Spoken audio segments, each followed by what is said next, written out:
इसको जिगर की चर्बी हो जाए उसको खुराक क्या लेनी चाहिए? बहुत अच्छा सवाल है आपका। जिगर की चर्बी के अंदर जो इंटरनेशनल रिकमेंडेशन है खुराक के हवाले से, वो सबसे ज़्यादा है कॉफ़ी की, जिसमें आप 6 से 7 कप्स कॉफ़ी पिएं। कॉफ़ी आपका मेटाबॉलिज्म इंक्रीज़ करती है और कुछ लेटेस्ट रिसर्च है जिसके अंदर कॉफ़ी के साथ जिगर की चर्बी को कम होते हुए देखा गया है। दूसरा जो चीज़ है वो पपीता है, पपीते का गूदा, पपीता का इवन बीज भी, और लोग पपीते को बहुत ज़्यादा इस्तेमाल कर रहे हैं जिसमें आपकी जिगर की चर्बी को ये कम कर देता है। इसमें एंटीऑक्सीडेंट्स होते हैं जो जिगर के अंदर जो सोजिश हो रही होती है उसको कम करते हैं। फिर तीसरी चीज़ है हमारी ग्रीन टी। ग्रीन टी ये नहीं है सिर्फ कि हमने रात को सारा कुछ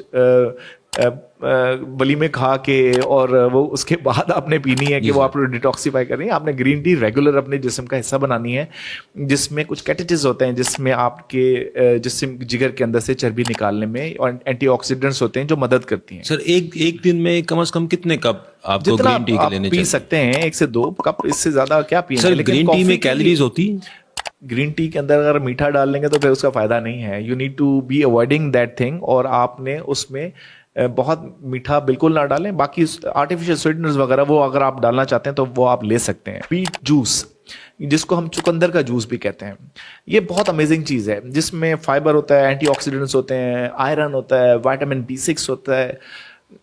मैं इसको अपनी क्लिनिक में लोगों को खून की कमी का जो शिकार होते हैं उनके लिए भी यूज़ करता हूँ, और उनको कहता हूँ कि आप अगर बीट रूट का जूस, जो चुकंदर का जूस है, वो उसको ग्राइंड करें तो चुकंदर को, और उसका 1 आउंस रोज़ाना लेना शुरू करें। फिर 1 हफ्ता 1 आउंस लें, फिर दूसरे हफ्ते 2 आउंस कर दें, तीसरे हफ्ते 3 आउंस। इस तरीके से आप 8-9 आउंस तक पहुंच सकते हैं दिन में, क्योंकि एक दफ़ा ही अगर 8-9 आउंस से शुरू करेंगे तो फिर आपको मसाइल शुरू होंगे। वो कुछ चीज़ नई आदत होती है जिस्म को, वो डिफ़िकल्ट होता है। लेकिन अगर आप ये चुकंदर का जूस पीना शुरू करेंगे, इसके साथ में आपके आयरन की कमी और दूसरी कमियां भी दूर होंगी और आपके प्रॉब्लम्स ठीक हो जाएंगे। फिर हल्दी का इस्तेमाल है। हल्दी बहुत अच्छी पेन भी थेरेपी भी है, जिसमें हम दूध के साथ गर्म करके उसके अंदर काली मिर्च डालते हैं, जिसके साथ जब वो गर्म होके उसमें एक ख़ास एलिमेंट होता है जिसको हम क्यूकरमिन कहते हैं।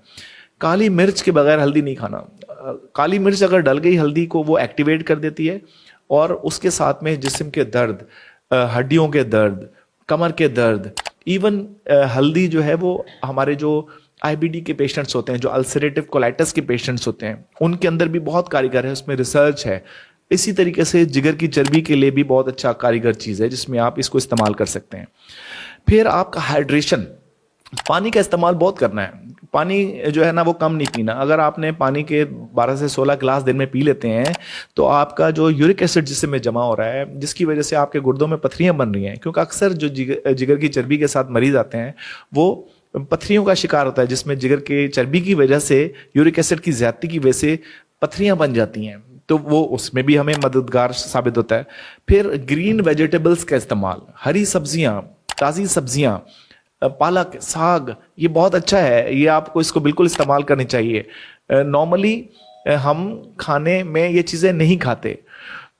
फिर आपने अवॉइड करना है जंक फूड को, कि जितने भी जंक फूड होते हैं ये आप अवॉइड करें। आप उसमें आपका क्या होता है कि आपके burgers, I don't want to take names, लेकिन जुबैर एक मैं इंटरेस्टिंग बात यहाँ पे करना चाहता हूँ। मेरी फैमिली में मेरे फादर ने, he was a great man, वो बहुत अच्छी बात करते थे। जब हम कहते थे घर में आज क्या पका है, तो वो कहते थे खाना पक्का है तो खाना है।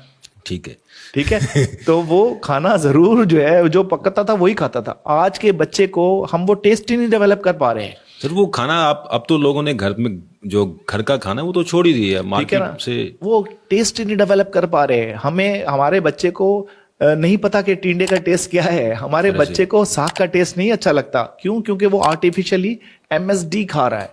वो जो मुख्तलिफ ब्रांड्स की बर्गर्स खा रहा है, मुख्तलिफ चीज़ें खा रहा है, पिज़्ज़ा, शवारमास खा रहा है। शवारमास के तो मैं बहुत खिलाफ हूँ। शवारमास तो सारी मरी हुई मुर्गियों के, इतना सस्ता शवारमा बन नहीं सकता अगर तुम घर में भी बनाओ। 8-9 रुपए के किलो टोलिंडर मार्केट में जो मरी हुई मुर्गी मिल रही होती है, उसके साथ शवारमा मिल रहा होता है। तो बहरहाल मैसेज यही है कि घर का पक्का साफ खाना, उबला हुआ पानी इस्तेमाल करें, फ्रेश जूसेस, फ्रेश सब्जियां इस्तेमाल करें, पानी का ज़्यादा इस्तेमाल करें, रोज़ का रोज़ा, सोते का रोज़ा रखें और एक्सरसाइज करते रहें।